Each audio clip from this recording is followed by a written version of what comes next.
Hello class. तो कैसे आप सभी लोग?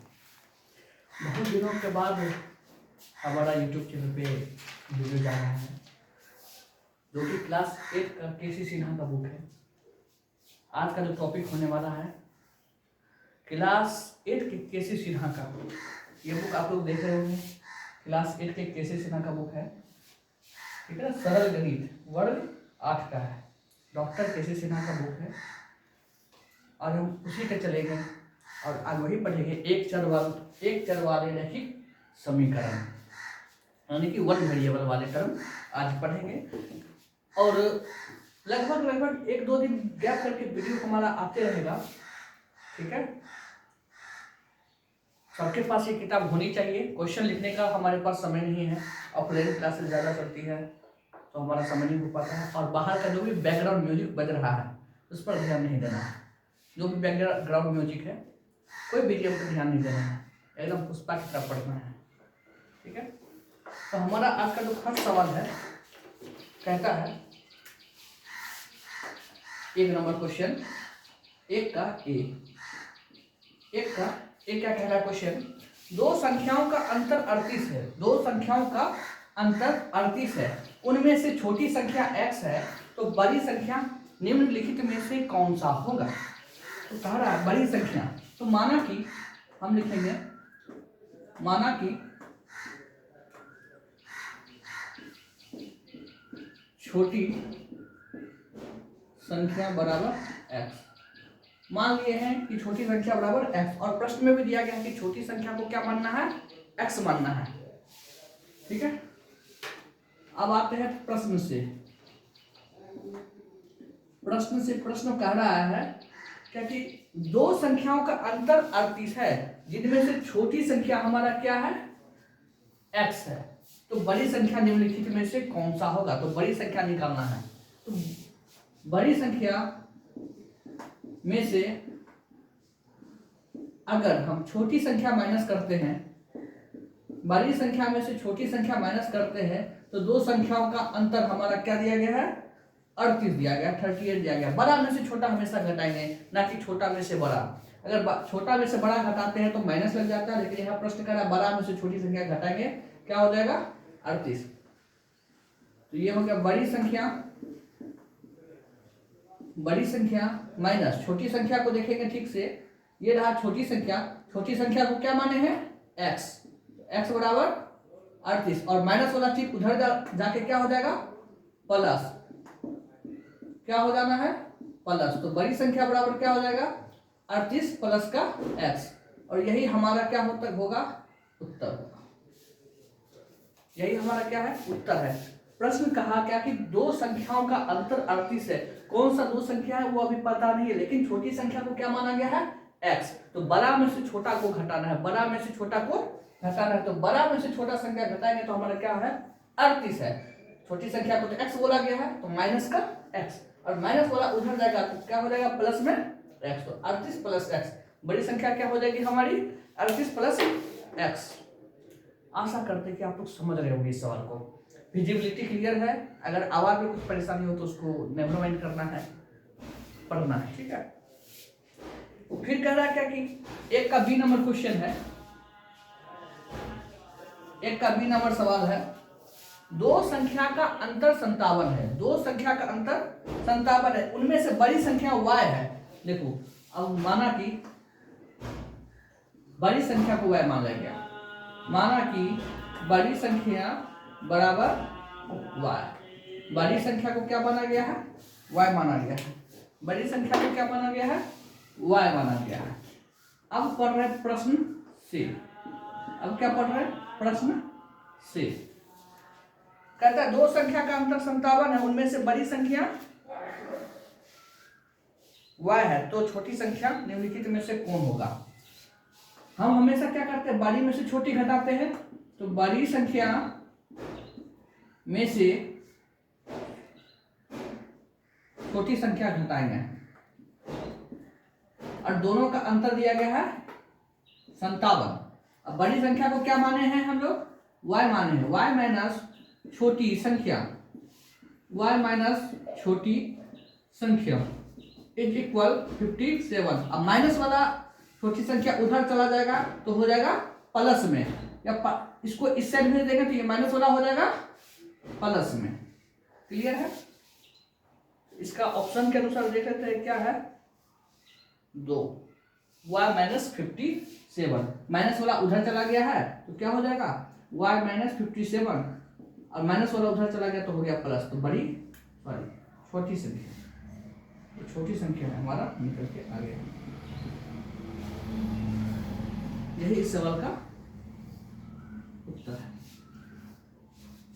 ठीक है, अब आप लोग इसका स्क्रीनशॉट ले लीजिए या कॉपी कलम खोल के लिखिए, ज्यादा आसानी रहेगा।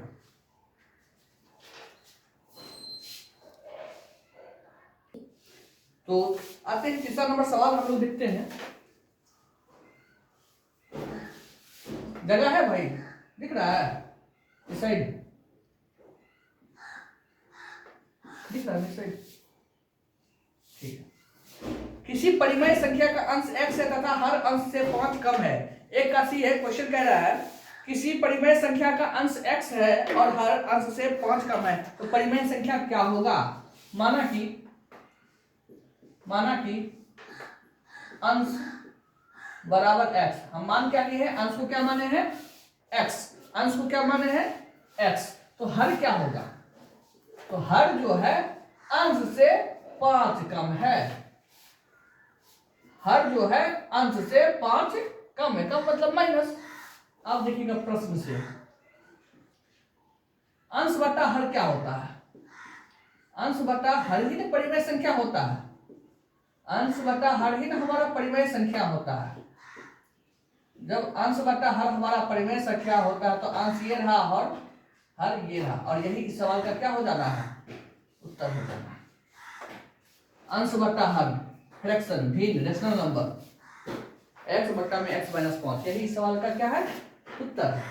अब चलते सवाल नंबर डी पर, एक का ही चल रहा है, पहला नंबर सवाल है, 4 क्वेश्चन है। दो अंक वाली संख्या का इकाई अंक 5 है, 2.5 अंक x है, तो वह संख्या कौन सी होगी। तो लिखेंगे माना कि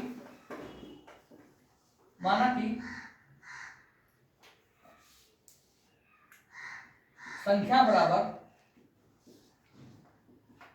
10x प्लस का y। क्या माने संख्या 10x प्लस का y। ऐसा क्यों मानते हैं, क्योंकि सपोज दैट हम एक रफ बता रहे हैं, अगर कोई संख्या 35 है, कोई संख्या 35 है, इसको 30 प्लस 5 में ब्रेक करते हैं, इसमें ब्रेक करते हैं 30 प्लस 5 में, और 30 पे 10 आता है, 10 इंटू 3 प्लस 5 इंटू 1, ये 1 डिजिट हो जाता है, ये 10 डिजिट हो जाता है, इसलिए 10x प्लस का y लिखते हैं। एक से गुना करिए या ना करिए कोई फर्क नहीं पड़ता है, इसलिए एक को ना लिख करके हम लोग लिखते हैं 10x प्लस y, और यही फॉर्म दिया गया 10x प्लस का y। और क्वेश्चन कह रहा है कि इकाई अंक जो है 5 है। प्रश्न से according to their question, A by Q का मतलब हो गया अकॉर्डिंग टू देयर क्वेश्चन। तो इकाई अंक हमारा दिया गया है 5, इकाई अंक दिया गया हमारा 5, और 2.5 अंक क्या बोला गया है, 2.5 अंक को x ही माना गया है, 2.5 अंक क्या माना गया है, x ही माना गया है। तो इसलिए संख्या जो बनेगी, इसलिए जो हमारा संख्या बनेगी वो बनेगी 10x प्लस का y पर, क्योंकि 2.5 अंक है, 2.5 अंक में 10 से गुना होता है, 10x प्लस y का वैल्यू क्या है 5, यही हमारा क्या है संख्या है, यही हमारा क्या है संख्या है, यही सवाल का क्या है उत्तर। ठीक है, तो आशा करते हैं ये 4 क्वेश्चन, एक क्वेश्चन नंबर एक चर वाले रैखिक समीकरण का आप लोग बना लिए होंगे। अपने आप में इंपॉर्टेंट चैप्टर है, इंपॉर्टेंट क्वेश्चन है, क्योंकि यही चीज 9th में 10th में चल करके 2 वेरिएबल हो जाते हैं, 2 चर वाले रैखिक समीकरण। अभी है 1 चर वाले रैखिक समीकरण, 1 वेरिएबल टर्म वाले पढ़ रहे हैं। तो क्वेश्चन नंबर 1 का पूरा कंप्लीट हो चुका है, ये तो रफ है, 1 नंबर से आपका कंप्लीट हो चुका है। अब चलेंगे क्वेश्चन नंबर 2 पर। आप लोग स्क्रीनशॉट लेना चाहते हैं तो स्क्रीनशॉट ले लीजिए, और हाँ कॉपी किताब खोल के बैठिए, क्योंकि प्रश्न लिखने का हमारे पास समय नहीं है, ऑफलाइन बैचेज है तो बहुत ही समय का अभाव चल रहा है, ठीक है ना। तो 1 चर वाले रैखिक समीकरण में क्वेश्चन नंबर 1 हमारा कंप्लीट हो चुका है। अब चलेंगे क्वेश्चन नंबर 2 पे।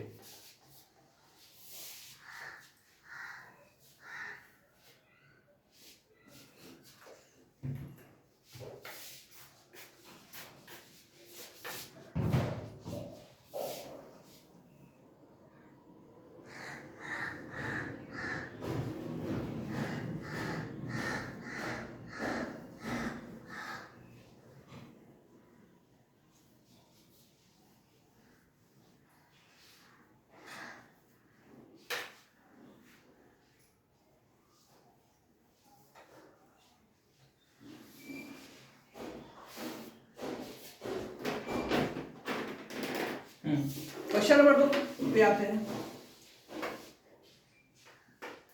नरेश दिख रहा क्या? ठीक है। दो लगातार सम संख्या का योग 18 है और सबसे छोटी संख्या को x को मानते हुए इस कथन को समीकरण के रूप में लिखना है। अब जो लिखना है ना भाई साहब, वो समीकरण के रूप में लिखना है। क्वेश्चन नंबर 2 का ए को क्या लिखना है? समीकरण के रूप में लिखना है। किस में लिखना है? समीकरण। दो लगातार सम संख्या का योग 18 है तो लिखेंगे माना कि पहली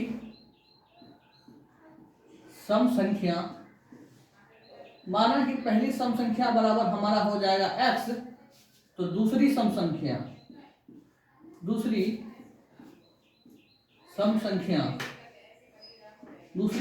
हमारा हो जाएगा x प्लस का 2। अब दो क्यों दिए? सपोज सम संख्या होता है जो 2 से कट जाता है। सम संख्या का मतलब हुआ जो 2 से कटे, जैसे 2 हो गया, 4 हो गया, 6 हो गया, 8 हो गया। अगर हम इसको x मानते हैं तो ये हो जाएगा x प्लस 2, क्योंकि हम लोग 4 को लिख सकते हैं 2 प्लस 2 और 2 को हम लोग क्या माने हैं? x माने हैं, तो x प्लस का 2 लिख सकते हैं, फिर लिख सकते हैं x प्लस का 2 प्लस का 2, ये तीसरी संख्या होगी। लेकिन हमें दो संख्या बोल रहा है। पहली संख्या सम संख्या मान लिए x, तो दूसरी सम संख्या हो गया x प्लस का 2। अब आते हैं प्रश्न से। प्रश्न हमारा क्या कह रहा है? दो लगातार सम संख्या का योग 18 है तो पहली सम संख्या x हो गई, दूसरी सम संख्या x प्लस 2 हो गई। पहली सम संख्या x, दूसरी सम संख्या x प्लस 2 और दोनों का योग कितना होना चाहिए? 18। यही हमारा समीकरण है, यही हमारा उत्तर है। कह रहा है समीकरण के रूप में लिखने के लिए सॉल्यूशन नहीं पूछ रहा है कि x का वैल्यू बताओ, पूछ रहा है x का तो कोई वैल्यू ही नहीं है, x है तो है, तो x plus 2 is equal to 18। यही इस सवाल का उत्तर है, क्योंकि प्रश्न कह रहा है समीकरण के ही रूप में दर्शाना है।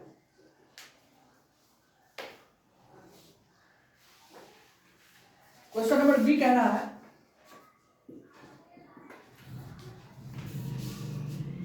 किसी पूर्णांक का आधा उसके बाद वाले पूर्णांक के तीसरे हिस्से से 5 अधिक है। माना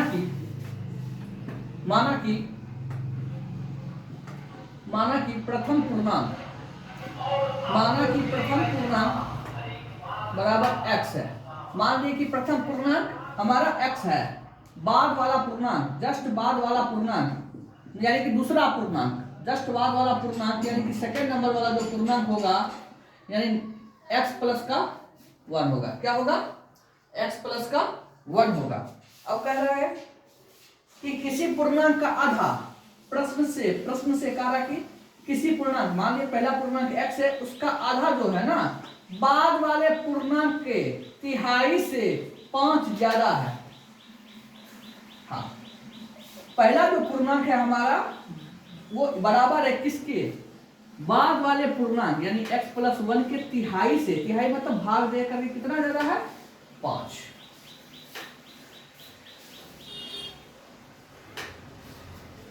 क्लियर है बात यहाँ तक? आशा करते हैं आप लोग समझ पा रहे होंगे।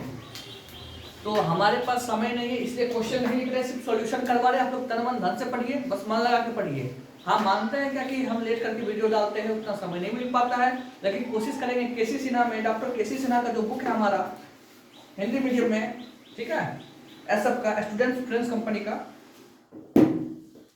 समय समय पर जितना लगभग इंपॉर्टेंट टॉपिक है, इंपॉर्टेंट चैप्टर, उसका लगभग वीडियो आप लोगों के पास पहुंचे।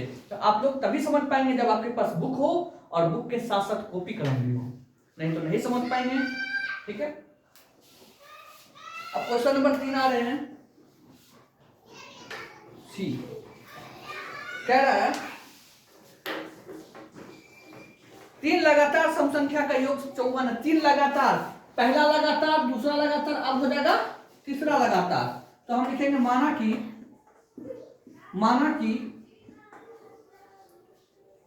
पहली सम संख्या, माना कि पहली सम संख्या बराबर हमारा हो जाएगा x, तो दूसरी सम संख्या होगा, दूसरी सम संख्या हमारा हो जाएगा x प्लस का 2 और तीसरी, 3 लगातार बोला गया है तो तीसरी सम संख्या भी लेंगे तीसरी सम संख्या हमारा हो जाएगा x प्लस का 2 प्लस का 2, यानी कि इसको हम लिख सकते हैं x प्लस का 4। अब आ रहे हैं प्रश्न कहता है कि तीनों सम संख्या, पहली सम संख्या, दूसरी सम संख्या और तीसरी सम संख्या, तीनों का जो जोड़ है वो होना है 54। और यही सवाल का क्या है, उत्तर है। क्योंकि इसको सॉल्व नहीं करना है, सिर्फ समीकरण के रूप में लिखना है, और हम पूरा समीकरण के रूप में लिख दिए हैं। अगर बात करें क्वेश्चन नंबर 2 के डी का, 2 का डी, पिता की वर्तमान आयु पुत्र की वर्तमान आयु कितनी गुनी है? 10 वर्ष पूर्व पिता की आयु पुत्र की आयु की 4 गुनी थी। पुत्र की वर्तमान आयु को x मानना है। ठीक है, माना कि पुत्र की वर्तमान आयु बराबर x। पुत्र की वर्तमान आयु तो लिख देंगे पिता की भी वर्तमान आयु। प्रश्न क्या कह रहा है? पिता की वर्तमान आयु जो है पुत्र की वर्तमान आयु की तिगुनी है। पुत्र की वर्तमान आयु x है, पिता की जो आयु है पुत्र के आयु का 3 गुना है, तो लिख दिया 3x। प्रश्न से अब आगे का प्रश्न क्या कहता है वो समझते हैं। 10 वर्ष पूर्व पिता की आयु, 10 वर्ष पूर्व ये रहा पुत्र की आयु, ये रहा पिता की आयु। पिता भी 10 साल घटेंगे, पुत्र भी 10 साल घटेगा। 10 साल कम का मतलब पिताजी भी 10 साल कम होंगे और उनके बेटे भी 10 साल कम होंगे। जैसे अभी हमारा उम्र मान के चलिए 25 साल है, 5 साल पहले हमारा उम्र कितना होगा? 20 साल होगा, तो आपका भी उम्र 5 साल पहले घटेगा। वही बात है कि पिता का वर्तमान उम्र 3x था, पुत्र का x था, और 10 वर्ष पूर्व बोला 10 वर्ष पहले, तो 10 माइनस कर दीजिए। 10 वर्ष पूर्व पिता की आयु पुत्र की आयु का 4 गुना था, यानी कि पुत्र की आयु को 4 गुना कर देंगे तो ये आपस में क्या हो जाएंगे? बराबर हो जाएंगे। अगर हम पुत्र की आयु को 4 गुना कर देंगे तो 10 वर्ष पूर्व जो पिता की आयु थी दोनों आपस में क्या हो जाएगा? बराबर हो जाएगा। और यही हमारा समीकरण है। तो आशा करते हैं ये आप लोग समझ चुके होंगे। उम्मीद करते हैं 15-20 मिनट का वीडियो बना होगा। आप लोग एक क्वेश्चन नंबर 1 और 2 को अच्छी तरीका से बना लीजिएगा। फिर जो कल का जो क्वेश्चन होगा टाइप 1 संख्या पर आधारित प्रश्न, द्वितीय प्रश्न है, उस पर चलेंगे। तब तक के लिए इजाजत दीजिए। कल फिर आप लोग के समक्ष वीडियो आने वाला है 1-2 दिन में क्वेश्चन नंबर 3 से। ठीक है, आज के लिए बस इतना ही। धन्यवाद।